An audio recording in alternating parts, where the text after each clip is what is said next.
इस कार्यक्रम के पुण्यार्चक हैं श्रुत संवर्धक समूह गुरु भक्त परिवार, श्री चंद्रदीप जी आगरा, श्री नितिन काला हैदराबाद, श्री विकास जैन इंदौर, श्री मानस जैन टीकमगढ़, श्री दिनेश जैन अल्ली टीकमगढ़, श्री राजीव जी जैन सहारनपुर, श्री नवीन जी छतरपुर, श्री शिवम श्रेयांश जैन भिंड, श्री उदित जैन तन्मय जैन सहारनपुर, श्री हैप्पी भैया शानगढ़, श्री शशांक जैन आरा बिहार, श्री प्रवीण जैन आगरा, श्री नितिन कासलीवाल औरंगाबाद, डॉक्टर श्री अक्षय जैन, डॉक्टर मनीष बोथरा जयपुर, श्री अक्षत जैन सहारनपुर, श्री आदित्य जैन बेगमगंज मध्य प्रदेश, श्री पदम चंद जी बाकलीवाल, नितेश जी बाकलीवाल, सोनाली जी बाकलीवाल, निर्जरा जी बाकलीवाल, ज्योति बाकलीवाल निवासी Abu Dhabi, doctor Akshay Jaipur, Manish Bothra Jaipur. चींटी तो थोड़ा बहुत विश्राम भी लेती होगी, लेकिन आजकल जीवों की परिग्रह संज्ञा तो ऐसी है कि रात दिन एक किए पड़ा है। मुझे पैसा आना चाहिए, मैं सोऊं या ना सोऊं, मेरे पास में परिग्रह एकत्रित होना चाहिए। ये चार संज्ञाएं सुख देती हैं ना, चार संज्ञाएं सुख देती होती तो क्यों कर रहे हैं? इससे सुख होता है, लेकिन इससे सुख नहीं होता है। ये कषायें ही सबसे ज़्यादा तुम्हारा अशुभ कराती हैं, ये परिणाम ही तुम्हें सबसे ज़्यादा संकल्प विकल्प पैदा कराते हैं। और जहाँ संकल्प विकल्प की धारा है, अब ध्यान रखना, दूसरे को दुख देने से, यानी तुमने दूसरे को सुखी किया ना, जो आपके घर में आया वह सुखी है ना, तो आपने दूसरे को सुखी किया तो आपको पुण्य बंद होगा ना। यानी आप पकड़ो, दूसरे को सुख देने से पुण्यबंद होता है, और आपके साथ में जो आया वह आप उसको कमा कमा के देते हो तो सुख होगा ना, तुम्हें पुण्य का बंद होगा ना। आप बदल रहे हो सब, आप कुछ नहीं बोल रहे हो। यानी पुण्य और पाप जिससे होता है उसमें ना तो किसी को दुख देना, ना किसी को सुख देना।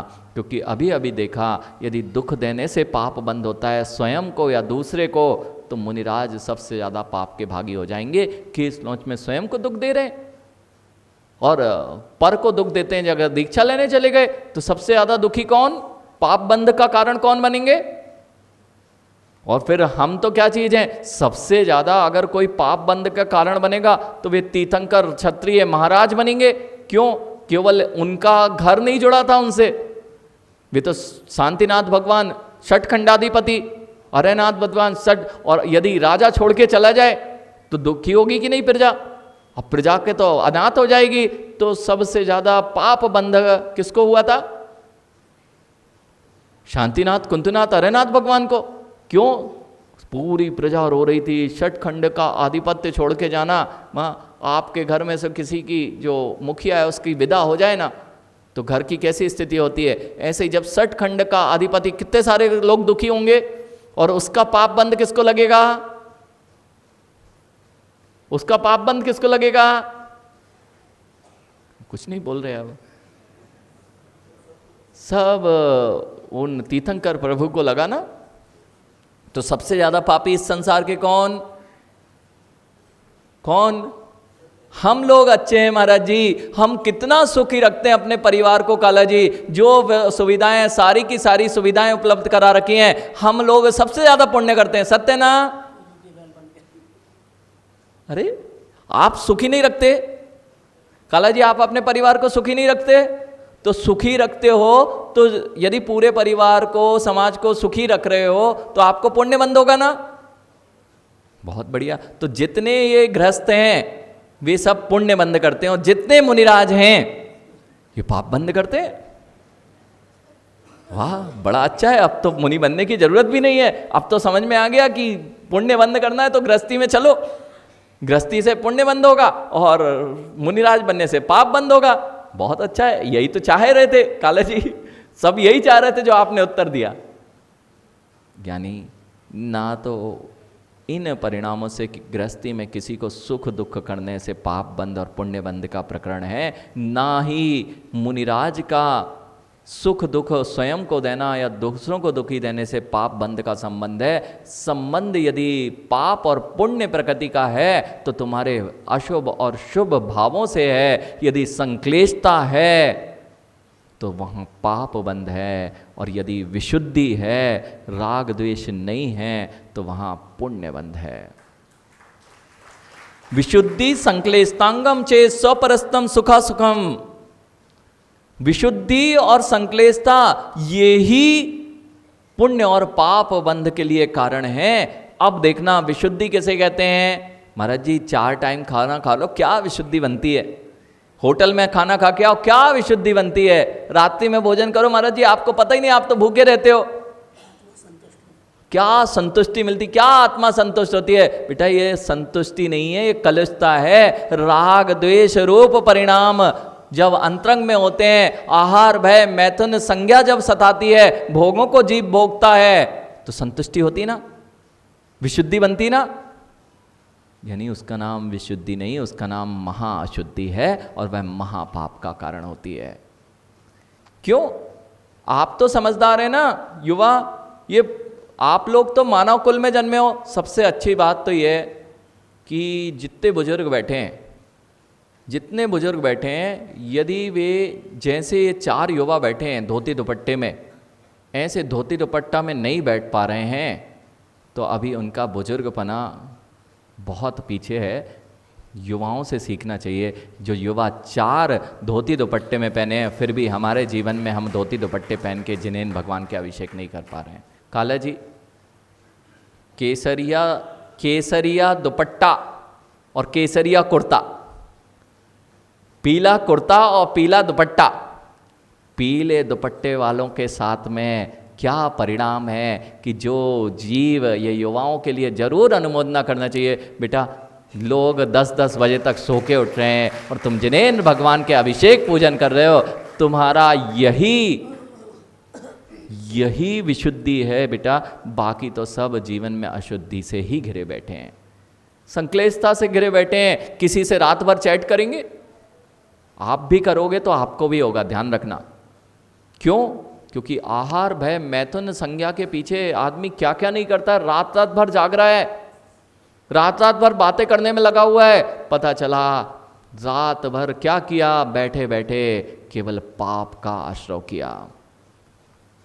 यानी जीवन में मैंने कहा ग्रंथों को पढ़ के एक तरफ रख देना, ये सब पढ़ लोगे भय मैथुन संज्ञा, लेकिन मेरे साथ मैं कुछ कर रहा हूं मुझे पता ही नहीं है, मैं कैसे पाप बंद कर लेता हूं मुझे पता ही नहीं है, मैं किस किस को भंडनशील हो। देखो यहां पे 3 प्रकार की लेश्याएं, अशुभ लेश्याओं की चर्चा है। वहां कह रहे हैं, देखो समय अभी हो गया है आपका, कल जरूर हम इन लेश्याओं पर चर्चा करेंगे, लेकिन अपने जीवन में यह ध्यान रखो, आहार के लिए पूरी दुनिया दौड़ रही, घर की व्यवस्था बनाने के लिए पूरी दुनिया दौड़ रही, घर की सुख सुविधाओं के लिए पूरी दुनिया दौड़ रही, लेकिन उन सब में जीव के जो संक्लेशित परिणाम होते हैं वह अनेक प्रकार के अशुभ का बंध कराते हैं। माँ, हम उत्कृष्ट स्थान पर पहुंचकर भी कहीं त्रियंचों जैसी ही जीवन प्रवृत्ति तो नहीं कर रहे। युवाओं, पढ़ाई कर रहे हो ना, पढ़ाई के बाद कमाई करोगे और कमाई कर करके किसी और को लाके दे दोगे और जीवन भर यही करते रहोगे। यह करने के लिए तुम मनुष्य जाति में मन में जन्मे, बच्चों का भरण पोषण पालन पोषण करने के लिए आपने मनुष्य जाति को उच्च जाति मान रहे हो, या अपनी कमाई करने के लिए उच्च जाति मान रहे हो, परिग्रह को इकट्ठा करने के लिए उच्च जाति, या 50 मंजिल का मकान वो खड़ा हुआ है काला जी का सामने, अब जो है सो है, सब दिख जाता है। ये भले ही बाहर नहीं निकल के आए कि काला जी का है, लेकिन वहां बड़ा सा काले पत्थर में लगा है, काले पत्थर में चमकता हुआ नाम लगा है, अरुण काला जी है ना। तो बेटा ये घर बना लिया तो ये सफल व्यक्ति है ना। आप भी तो इसलिए दौड़ रहे हो कि ऐसा घर हो जाए जैसा काला जी का है, यहां और थोड़ी बड़ी सिटियों में तो सफल है। काला जी आप सफल हो ना। अब काला जी जैसे जगदीश जी आप तो सफल व्यक्ति है ना, और नहीं तो वो झांझी जी और चौमू बाग से वो विजय भैया ना, पारस भैया है, वो पारस भैया बैठे हैं, उनसे पूछो सफल हैं, यानी सफल है ना। आप भी तो यही चाह रहे हो ना हम मानव बन के कैसे 4 मंजिल का घर खड़ा करें, कैसे हमारा परिवार में सुख सुविधाओं से जीवन व्यतीत हो, कैसे हम अपने भोगों को भोगते हुए जीवन व्यतीत करेंगे, तो हम मनुष्य पर्याय में कुछ विशेष हैं, इसलिए तो ये सब प्राप्त कर लेते हैं। यानी कभी दीमक देखी? दीमक देखी? दीमक कितनी बड़ी होती है बेटा? युवाओं, दीमक कितनी बड़ी होती है? दीमक के घर देखे कभी? नहीं देखे कभी? बस अपने ही घर देखते हो। हमारे साथ चलो, हम दीमक के घर भी दिखाएंगे तुम लोग को। ऐसे इतनी सी दीमक के क्या आपके महलों की ऊंचाई होगी। वह दीमक जब घर बनाती है, यानी जंगलों में देख के आओ, दीमक के घर, ऐसे ऊंचे ऊंचे दीमक के घर दिख जाते हैं। हम मनुष्य हैं, घर बनाने के लिए पूरा जीवन निकालते हैं। दीमक भी वैसा ही है, वह मनुष्य नहीं है, वह भी अपना घर बनाए हुए है। कभी बया पक्षी देखा? बया पक्षी देखा? बया पक्षी का घोंसला देखा? माँ, आपके घर कितने चमक रहे हैं, इकट्ठा कर करके खूब चमक रहे हैं, और बया पक्षी कितने अच्छे से घोंसला बनाता है। उसमें इतनी व्यवस्था रहती है, उसको भी भय है। उसका कभी भी बया पक्षी का घोंसला देखेंगे ना, सामान्य स्थान पे नहीं दिखेगा। ये सब चीज़ें कैसे देखने मिलेंगी? आपको नहीं देखने मिलेंगी। यानी जब भी बया पक्षी घोंसला बनाता है, नीचे कहीं नदी बह रही होती है या कुआं होता है, उसके ऊपर जो डगाल पतली सी आती है, वहां उसका घोंसला टंगा होता है। घोंसला टंगा होता है, घोंसला बना नहीं होता है। उसका घोंसला कैसा होता है? पतली सी डगाल पे छोटे से माध्यम से वह टंगा होता है, और उस पे ऐसा क्यों? नीचे से कोई आक्रमण नहीं कर सकता, नीचे पानी भरा है, और ऊपर से पतली डगाल पे है, तो वहाँ तक जीव जंतु वहाँ पहुँच नहीं सकते। और वेंटिलेशन की इतनी अच्छी सुविधा, क्या तुम्हारे एसी लगे, इसके लिए तुमने जीवन निकाला। बया पक्षी भी यही कर रहा था, उसने ऐसी जगह लगाया था, नीचे से ठंडी हवा आती थी, और बाजू में से खिड़की भी बनी थी। उसके बाद में आपने जैसे पुट्टी लगा रखी है ना, वैसी पुट्टी करना तो वह भी जानता है। तुम में और उसमें अंतर क्या है? जिस लिए आप सुबह से लेके पारस भैया शाम तक समय ही नहीं मिलता है, ऐसा जीवन जीते हुए निकाल देता है जीव। उस चींटी से मिलना, नहीं तो गिलहरी को देख के आना कभी। माँ, गिलहरी के पास में 6 महीने तक की व्यवस्था पूरी रहती है। अगर गिलहरी का कभी आप स्टोर रूम देख लें, जैसे आपके घरों में है, महाराज जी 6 भवों तक का स्टोर करके रख लिया हमने तो। आशीष, सत्य ना? 6 पीढ़ी महाराज जी, कोई नहीं कमाए ना 6 पीढ़ी तक। यहाँ सब कीर्तिनगर, बापू नगर, चोमूबाग, जयपुर है, ये तो जौहरियों की नगरी है गंगवाल जी। 6 पीढ़ियों का कलेक्शन है कि नहीं? अब बताओ, मैं जो कर रहा हूँ, मैं मनुष्य होकर भी वही कर रहा हूँ जो त्रियंश होकर करता आया हूँ। मेरे में और उनमें अंतर क्या आया है? इसलिए आसक्ति जहाँ पर है, वे 6 महीने तक माँ वह गिलहरी कितना खाना चींटी को, लेकिन ले जाना कितना है? खाना कितना है और ले जाना कितना है? और रही बात एक इंद्रिय जीव के पास भी ये चारों संज्ञाएं दिखाई देती हैं। कभी छुई मुई का पौधा देखा?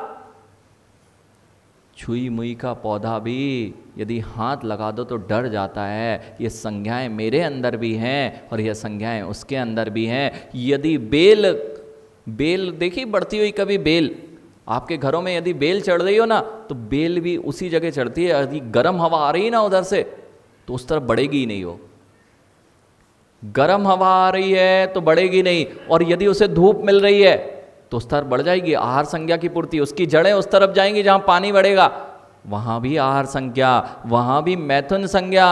ऐसे ऐसे पेड़ की अब तो परीक्षा हो गई है, ऐसे ऐसे पेड़ों की परीक्षा हो गई है। यदि स्त्री पानी देती ना, तो वे एक इंद्रिय जीवों में स्त्री के पानी देने से वृद्धि ज्यादा देखी जा रही। ऐसी ऐसी संज्ञाएं ये एक इंद्रियों में भी पनप रही थी, और पंच इंद्रिय बन के भी वही काम करते मिले। तो हम उत्कृष्ट होते हुए भी वही तो थे जो अनंत काल से करते आए थे। इसलिए 4 संज्ञाओं में जीने वाला आहार, भय, मैथुन, परिग्रह, इन 4 संज्ञाओं को करता हुआ जीव अनेक प्रकार की संश्लेषता करता है। और 4 धर्म की बात करो, तो इससे दुख होता है। धर्म ध्यान की बात करो तो ये दुख का कारण है, और आश्रव इससे दुख का होता है, इसलिए पाप का आश्रव। धर्म करने से पाप बनता है ना, धर्म करने से पाप बनता है, इसलिए तो नहीं करते ना।